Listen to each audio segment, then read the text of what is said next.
আসসালামু আলাইকুম ওরহমতুল্লাহি ওবরাকাতুহ। নাহমাদুহু ওয়া নুসাল্লি আলা রাসূলিহিল কারীম। প্রিয় মুসলিম ভাই এবং বোনেরা, নবী প্রেমের বাস্তব প্রতিচ্ছবি সিদ্দিকে আকবর হজরত আবু বকর সিদ্দিক রাদিয়াল্লাহু তাআলা আনহু। হজরত আম্মাজান আয়েশা সিদ্দিকা রাদিয়াল্লাহু তাআলা আনহা থেকে বর্ণিত, তিনি বলেন, এক পূর্ণিমার রাতে আল্লাহর রাসূল সাল্লাল্লাহু আলাইহি ওয়াসাল্লাম আমার কোলে তার মাথা মোবারক রেখে বিশ্রাম নিচ্ছিলেন।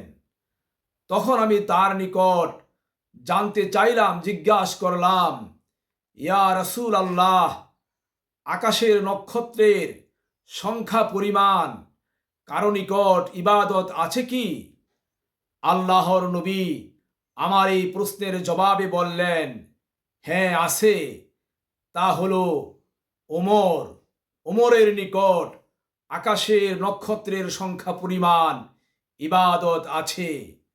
আমি তখন আবার জিজ্ঞাসা করলাম, তাহলে আমার আব্বা জান হজরত আবু বকর সিদ্দিক রাদিয়াল্লাহু তাআলা আনহুর ইবাদত গেল কোথায়? তখন আল্লাহর নবী বললেন, হজরত ওমরের সারা জীবনের ইবাদত আবু বকরের একটি মাত্র ইবাদতের সমান। সুবহানাল্লাহ। মিশকাত শরীফ 565 পৃষ্ঠা। হজরত আবু বকর সিদ্দিক রাদিয়াল্লাহু তাআলা আনহু এত বড় মর্যাদার অধিকারী কেমন করে হলেন? তা হলেন এ কারণে, হজরত আবু বকর সিদ্দিক রাদিয়াল্লাহু তাআলা আনহু আল্লাহ এবং আল্লাহর রাসূলকে প্রগাঢ় গভীরভাবে বিশ্বাস করতেন, গভীরভাবে ঈমান রাখতেন। নবীর প্রেম ভালোবাসা মহব্বত দিয়ে হজরত আবু বকর সিদ্দিক রাদিয়াল্লাহু তাআলা আনহুর অন্তর পরিপূর্ণ ছিল।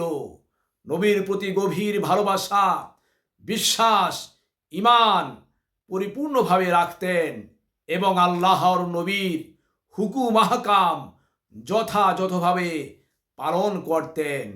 তার ধন সম্পদ, জীবনের সুখ সব কিছু নবীর পবিত্র কদম মুবারকে আবু বকর সিদ্দিক রাদিয়াল্লাহু তাআলা আনহু উজাড় করে দিয়েছিলেন, দান করে দিয়েছিলেন।